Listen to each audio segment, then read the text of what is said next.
நாங்குநேரி சட்டமன்ற தொகுதியில் 50,000 வாக்குகள் வித்தியாசத்தில் வெற்றி பெறுவேன் என அமமுக வேட்பாளர் இசக்கிமுத்து நம்பிக்கை தெரிவித்துள்ளார். தேசிய ஜனநாயக கூட்டணியில் 11 தொகுதிகளில் அம்மா மக்கள் முன்னேற்றக் கழகம் போட்டியிடுகிறது. நாங்குநேரி சட்டமன்ற தொகுதி அமமுக வேட்பாளர் இசக்கிமுத்து சென்னையிலிருந்து தூத்துக்குடி விமான நிலையம் வருகை தந்தார். நெல்லை மாநகர் மாவட்ட அமமுக நிர்வாகிகள் சார்பில் அவருக்கு உற்சாக வரவேற்பு அளிக்கப்பட்டது. அதனைத் தொடர்ந்து கீழவல்லநாடு மலை அருணாச்சலேஸ்வரர் கோவிலில் சுவாமி தரிசனம் செய்தார்.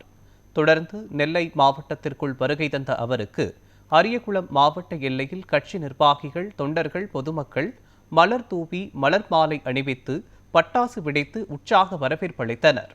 பின்னர் பேட்டியளித்த இசக்கிமுத்து, நாங்குநேரி சட்டமன்ற தொகுதியில் கட்சி, ஜாதி, இன வேறுபாடு இன்றி பொதுமக்களுக்கு தேவையான அனைத்து திட்டங்களையும் நிறைவேற்றி தன்னிறைவு பெற்ற தொகுதியாக மாற்றுவேன் என்று உறுதியளித்தார்.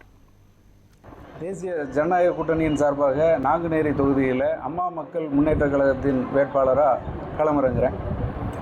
நான் பிரதமர் மோடியோடைய ஆதரவோடையும், புரட்சித் தமிழர் அண்ணன் எடப்பாடியார் அவர்களுடைய ஆதரவோடையும், அண்ணன் டிடிவி தினகரன் அவர்களுடைய ஆசியோடையும் மற்றும் ஏனைய கூட்டணி கட்சிகள் அனைத்துடைய பேராதரவோட அமோக வெற்றி பெற்று இந்த நாங்குநேரி சட்டமன்ற தொகுதிக்கு என்னால் இயன்ற அளவிற்கு, அதாவது நாங்குநேரி தான் முதல் சட்டமன்ற தொகுதி இவ்வளவு வசதிகளை பெற்றது, ஜாதி மத பேதமில்லாமல் வாழக்கூடிய மக்களை கொண்டது அப்படிங்கிற நிலையை நான் ஏற்படுத்துவேன்னு சொல்லி நாங்குநேரி மக்களுக்கு நான் வாக்கு கொடுக்குறேன். நன்றி, வணக்கம்.